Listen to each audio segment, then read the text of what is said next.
Виждал съм да се купуват много неща, да се продава какво ли не. На последните избори обаче пред мен се разгърна една друга, шокираща търговия, за която много се говори, но всеки отрича да участва в нея. Стоката – гласовете ни.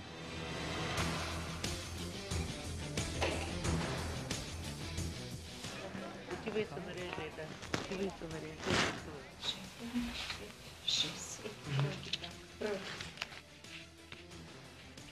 60 лева, толкова струва моят клас. Парички дават, проспитай дават. Те не са спреха. Даваше данни от лична карта и тогава сега.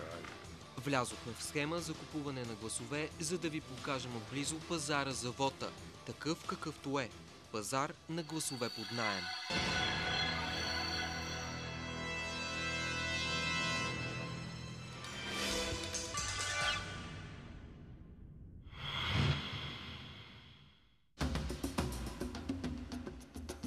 Тръгвам към морето още в началото на януари. Решавам да проверя дали мога да стана изборен пришелец. Спирам се на Слънчев бряг, част от най-богатата община в България, Несебър, която е с невиждан наплив на новодомци в края на 2010-та.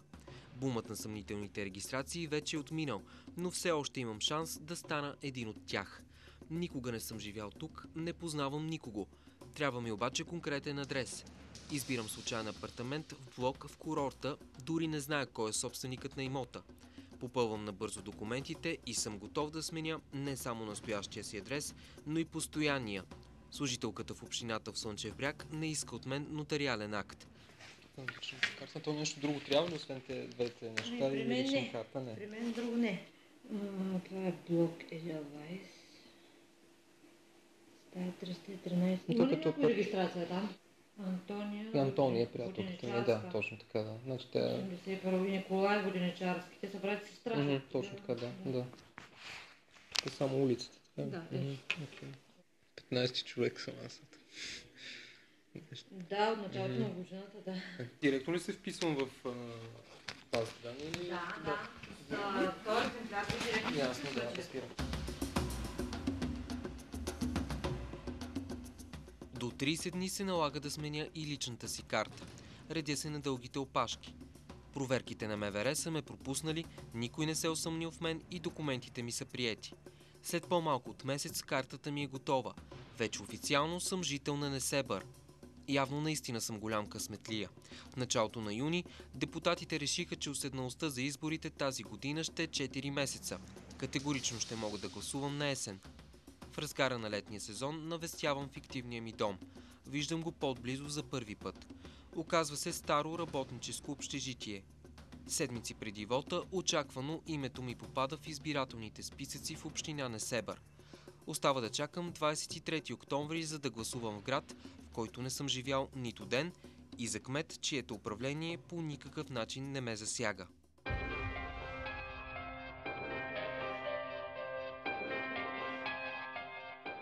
Дни преди решителния вод в Несебър става все по-напрегнато и горещо. Купуването на гласове тече с пълна сила. Основните кандидати са двама. Николай Димитров, издигнат от инициативен комитет близък до партия Море, и Атанас Терзиев, бивш общински съветник от бизнес партията Дела, която преди няколко месеца се преля в ГЕРБ. Икономическите интереси в района правят битката за всеки избирател жестока. Селата Гюльовца, Оризаре и Тънково обикалят скъпи коли. Електоратът се наглежда за последно. Ромите в тези села признават, че всички кандидат-кметове идват при тях с оферти. Парички дават. От вчера почна тук по списък дават. Те не са спреха. Не са спреха? Банкети. Той същия. Червени не са. Всички партии играят. Той какво прави? Играй към делата, например, играй с Динко Пицата. Гледа от всякъде да скупи пари. Имам кай 50 човека, дава списък, аз взема за 50 човека парите, после в джоба. 100 лева. Нищо да не разбира. 50 лева дават, после още по-50. След като гласуваш. Няма, предварително и сега ги дават. За да вземат салами и да вземат картофи, значи... Добре, кой точно ги дава? Делата, те са Мишо се казва. Тук с един То местен някакъв. Не, те са български по принцип, но тук от доста време са. Във всички села в района най-често срещания предизборен плакат е на Костадин Ищелков, известен повече като Динко Пицата, кандидат за съветник в Несебър от листата на партия Български социал-демократи. На втори тур Нищелков официално застана зад Николай Димитров. Заради този човек не мога да се крия душата, когато помага Динко. Много отдавна ни държи тук, значи. Цяла зима всичките са безработни, идва тук брашно с чували дава. Олио дава, пилета дава раздати тук. За съветник да, за кмет, за Николай. За 150 лева си е продал гласа и този човек, който работи в Слънчев бряг. Твърди, че са го купили от ГЕРБ, но се разминал с хората от море, които пък давали дори с 50 лева повече. Има много момче. Ще сега ли го разбраме? Как се казва? Златко. Тъй като намара някой. 200 лева дават. Да, ще дадем от лична карта и по 200 лева. Само агенето сега ще е достатъчно. Аз съм свидетел, Защото е агенето, подписва се там на... Аз го съжалявам, а той някакъв път се олива. Не видя за него и край. Защо се съвля? И тук как ще си го... 200 лева. По-малко не. И дърпа здраво. 200 лева, ГЕРБ дават 150. Дърпа много здраво. Верно. И пробвахме. И как просто с ГЕРБ какво направите? Мами не. Може пак. Колко? Чакат пак по 150. Значи 300 ще стане общо. 300? Сигурно, верно? Аз ще се базикам така. От двете места може да вземеш пари. Както аз вземам от двете места пари. Те уния са ученици, они са по-големи ученици. Регистрира се към море, регистрира се към ГЕРБ. И веднага дават парите. И утре ще начака там да видиш, че отидеш сутрин да гласуваш. Дали за него ще гласуваш, за кого ще гласуваш, просто ще ни правя на бюлетина, ама пак Пак ще даде пари. пак дава пари. 150. Ще ли гласове? Човека сигурен, не? Ама ти 100 на 100 бе. Няма 98%. Ама викаш, не му казвам нищо за пари, за такива неща, изобщо. Само за... Какво му давам личната карта, взима си данните. Кой веднага дава плика? –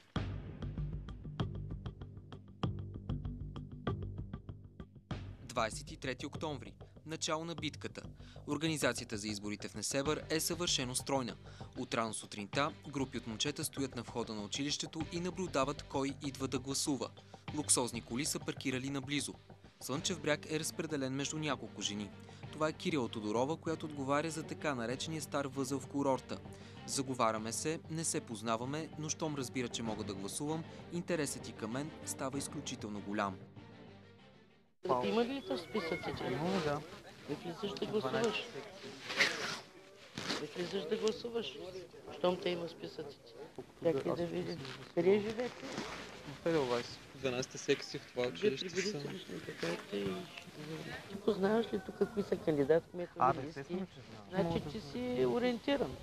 Кирила агитира за кандидат кмета на ГЕРБ, но нейният брат е в листата за общински съветници от конкурентната партия Море. Тези хора са много хубави. Ето място е брат ми. В тази листа. Ти показвай ли са? Кирил Донев ми е брат. Изчекай. Аз съм тук по целия ден. Помисли си млад човек. След около час Кирила ме запознава с останалите от групата. Станка Райкова. Тя отговаря за района, в който попада блока, в който не живее. Намира се на 20-то място в листата за общински съветници на ГЕРБ в Несебър. Говорят за пари, които да ми се дадат. Налага се Станка да се чуе с мъж на име Сашо, който е в обзор, за да се грижи и за изборите там. Мадама, кога ще дойде, не се знае, защото и ти там напират имаме представител за кмет. Е регистрирано. Да, той трябва и за балотаж, ако има. Не дойде А той е човека ви е в обзор. В момента е в обзор, да. Правда много дойха и ще се приемат, защото те са регистрирани тук и тук трябва да гласуват. Те с работа се приемат от партията. Платиха сметките на много хора за други работи. Получава по телефона потвърждение от него, че ще ми бъде платено. Окей. Отивай се нареждай, да. Отивай се нареждай. Двойка слава. Всичко двойка слава. Те са три бюлетини, на трите двойки. Това е.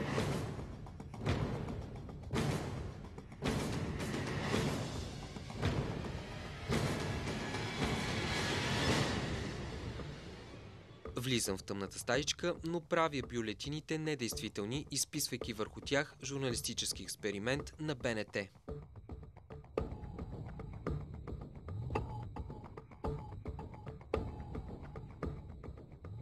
Време е за плащане.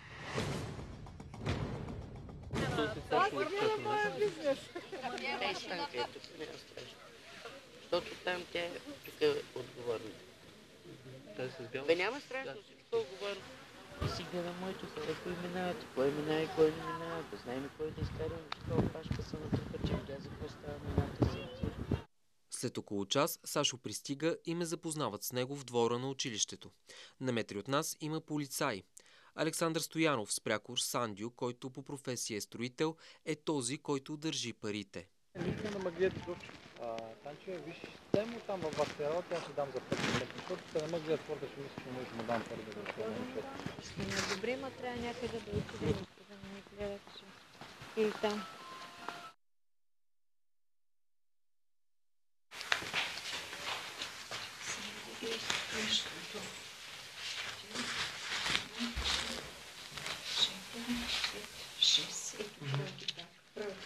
Добре.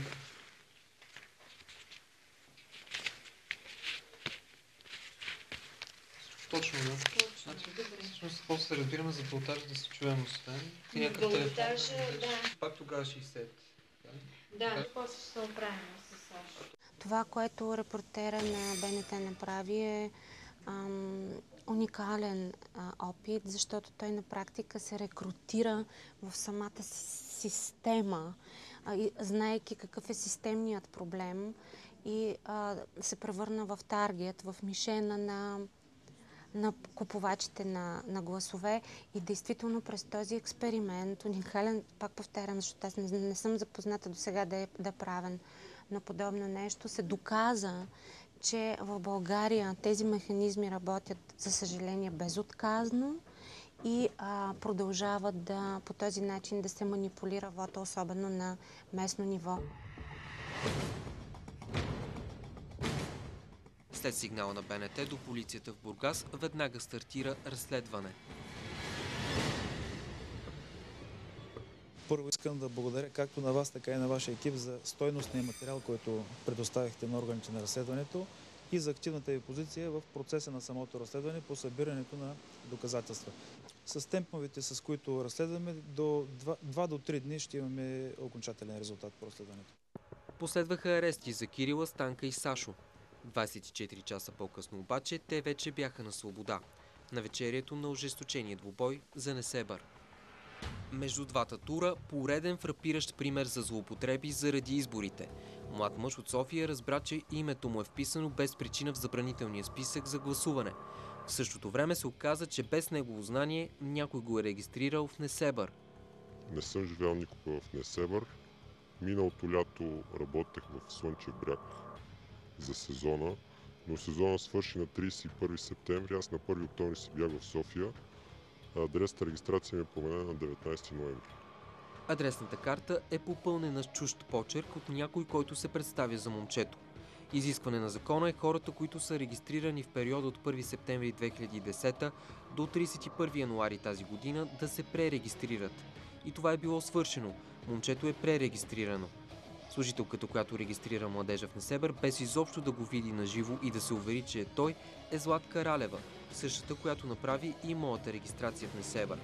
И още, някой е подал и заявление за гласуване по настоящ адрес месец преди изборите, с фалшив подпис. Не е ясно как измамникът се е здобил с личните данни на момчето. В Слънчев бряг той е подписвал само 2 документа. Договор съм подписал с казиното, както и за квартира, за сезона съм подписал и там договор. Това са единствените 2 договора, които съм подписал там. Според наши източници, споменатият управител на казиното Йордан Йорданов, популярен в района като Данчо Паркета, е приятел на новоизбрания кмет на Несебър Николай Димитров. Йорданов отрече да е замесен в измама, свързана с това момче, и отказа да бъде сниман. Вероятно младежът е класическа жертва на така наречените брокери на гласове. В единия случай те просто регистрират хора, подават заявление от тяхно име и представят на по-високо стоящите в схемата списъци, срещу които получават определена сума.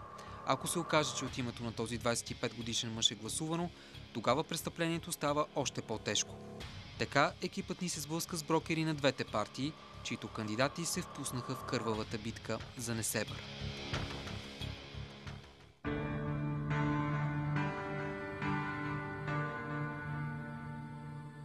До 300 лева стигна цената на гласа за първия тур на изборите. 60 лева, срещу които Росен продаде гласа си в Слънчев бряг, можеха да бъдат много повече, ако той ги беше поискал. Сериозният финансов ресурс, който стои зад това купуване на гласове, доведе до логичния въпрос – до каква степен това пазаруване на тъмно изкриви вота. Заради това е толкова страшно в България изборите да бъдат избори за продан. Защото така се делегитимират властта, която хората излъчват през избори.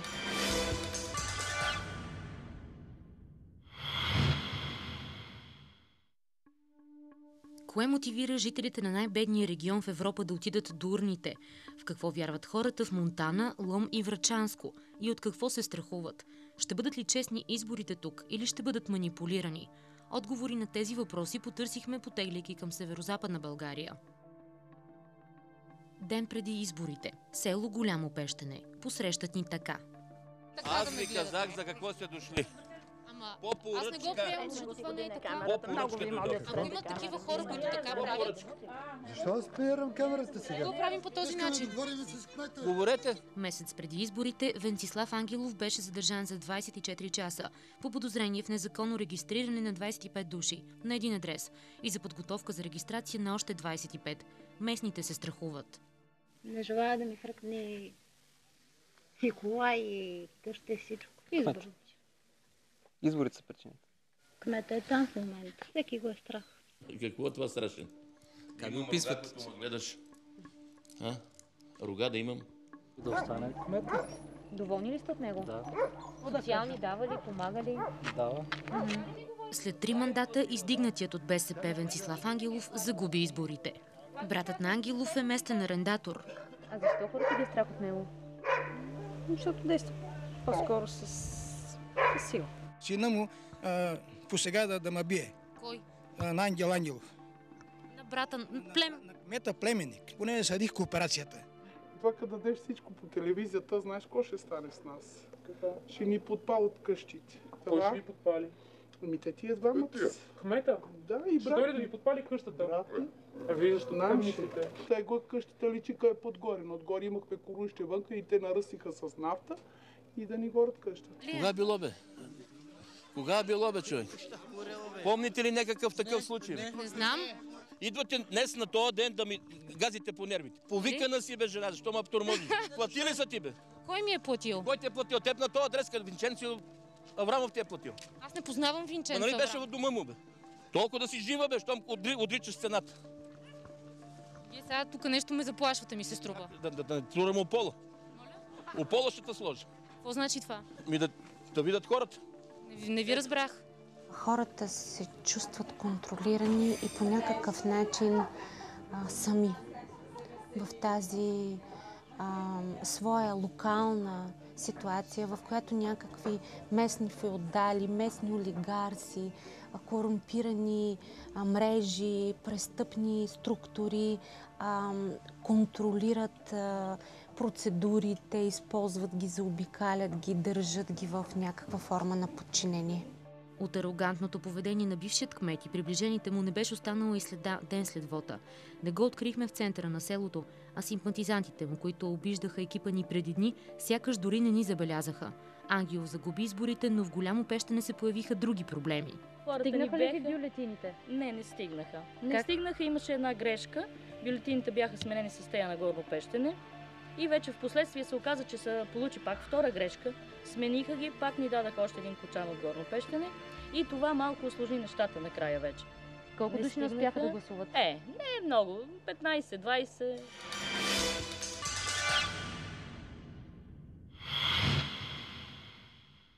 В Студено Буче бюлетините стигнаха. Предизборните страсти в Монтанското село обаче закипяха още в началото на годината. За 2010 тук се регистрираха 70 души, 69 от тях между септември и ноември. Тя ученичка от града учи. Не е регистрирана. Виждам непознати да гласуват, значи след като този човек не е тук от селото. Аз съм примерно 20 човека, 30 такива регистрирани и он печели изборите като. Тая беше история на тоя. На сегашния кмет. На сегашния кмет. Предполагам, че ще си вкарат още хора, за да не ги е абсолютно сигурна на работата. Като хората един се регистрира, комшия, споделя с него, идва и другия. Денят на избора се оказа тежък за малкото монтанско село. Времето в секционните избирателни комисии протича бавно. Пред тях напрежението расте. Застъпниците на ГЕРБ, БСП, Атака и РЗС са обединени. Хора, които не живеят в селото, упражняват глас. Нищо по документ са в списъка. И ние не сме съгласни. Извинявай, къде живееш? Къде живееш? По града? А що гласуваш? Ама тази жена не живее тук. Не може да гласува, няма да я пуснем. Тя се е записала тук. Кога? Госпожа Петрова, а кога? Боли ви се, не ме тормозете. Досегашният кмет на Студено Буче мълчи за регистрациите. Всъщност, с промените в Закона за гражданската регистрация, голяма част от направените в началото на годината адресни регистрации отпаднаха, но случайно или не законодателят даде на брокерите на гласове един допълнителен кос. 20-дневен прозорец през юни предхождаше срока на 4-месечната уседналост. Тогава службите ГРАО бяха залети от желаящи да се регистрират на нов адрес. Около 95 000 заявления има подадени, за да се гласува по настоящ адрес на местните избори. Това не е никак малко, защото отново се вижда, че концентрацията на тези удостоверения пак е на тези невралгични точки. Хората тук смятат, че вотът ще бъде манипулиран не само от изборни пришелци и разказват различни истории с различни герои. Всичките тия кмет. Само се надават. Вчера държавния дон каза, ще един 30 лева, ама ще пуши един глас на мен и на бабичката. Казват само, ще гласуваш и с номер 5 лева, 6 лева, там 7, 8 бюлетиници знаят. Това кмета на Атака, къде ще бъде тук? Спре пред мен един бус, познаваме се с човека и става въпрос за гласуване. Той ме пита, ти за кой се гласуваш, викам, за кой ми даде най-много пари. И той ми предложи някакви пари, като за тебе 30 лева мой човек. Ние се познаваме тук всичките, няма начин. И се знае. Горе-долу всичко гласове са преброени, на кой и колко ще бъдат. Страстите в изборната нощ продължават в секционната комисия. Кулминацията е в 5 сутринта, когато бюлетините все още не са преброени, а пред изборната секция се стига до саморазправа. Роми, нетърпеливи да разберат изборния резултат, нападат един от кандидатите за кмет. Оня беше пиян. Удря го и той пада на 5 метра. Аз го видях на 5 метра. Защото резултатите излязоха балотаж. И казват, не сме стояли тук до 4 часа, искаме кмет, не искаме балотаж. Досегашният кмет на Студено Буче Петър Петров, кандидат на ВМРО НИЕ, спечели изборите на първи тур с един глас над необходимите 50%. Основният му опонент, кандидатът на БСП Трифон Миланов, ще иска касиране на вота. Не по-малко страсти предизвикват изборите за нова местна власт и в ромския квартал на Монтана – Кошарника. Не бе, снимат хората. Какво снимат тук? Снимат махалата, не бе, колко народи. Пъта надолу да тръгне с камерата. Добре. Искаме доброто за нашия квартал. Искаме да махат Шенгена, да отиваме навънка, младите хора. Лъжат циганите с по 10-20 лева тук. Не мога гласуваме за никой една партия, да знаят. Дойдоха някакви хора и ми предложиха 40 лева гласувам за Злати Живков. Какво ти казаха тези хора? Взимаха ми само трите имена и ми казаха гласувам за Злати Живков. И аз се съгласих и взимах 40 лева. Колко хора се съгласиха да вземат пари? Много. Най-малко 50 човека. Няма на парични действия. Ще помолим по-старите хора, нашите родители, нашите дядовци и баби, да не продават нас младите за 20-30 лева 50. Защото това е нашето бъдеще. Много пари се възползват от това от беднотията на хората. За 2-30 лева, за 4 години мизерия после получава, но нищо друго. Избори 2011 ще се запомнят не само с купуването на гласове, регистрирането на голям брой застъпници и корпоративния натиск. изборният ден беше удължен с 1 час заради бавното гласуване. Последвалият хаос в общинските избирателни комисии доведе до безпрецедентно закъснение при обявяването на официалните резултати, а оттам и до скъсяване на кампанията за втория тур. Заради бавното обработване на протоколите се стигна до там в някои градове членове на секционни комисии да обявят бойкот за балотажа. Хората гледат сега за стотинката да вземат. Ако има начин, не 10 лева, 5 лева, за 5 лева ще гласуват, за 3 лева ще гласуват. Един ден да едем, ама да си правим стомаха харем. Кой ще ми даде пари? Све, че гласувам. До кьоравем да ми умрат све децата, ако те лъжим. 5 души да ми дадат, за 5 души ще гласувам. Добре, до неделя какво? Неделя пак ще има избори. Пак ще има? Да. Да ми дават 50 лева продукти, че се снимам. Какво ще си вземеш? Продукти. Какви? Картофи, боб, захар, помня съм взяла лука. Това ми трябва, че нямам нищо. Винаги съм си мислял как се чувства този, който купува и продава бъдеще. Този път бях от другата страна. Бях купен за 60 лева. С тези пари можеш да си поръчаш нещо за хапване и пиване и да изгледаш една комедия, а след това да изживееш една драма, в която сам си позволил да бъдеш главния герой.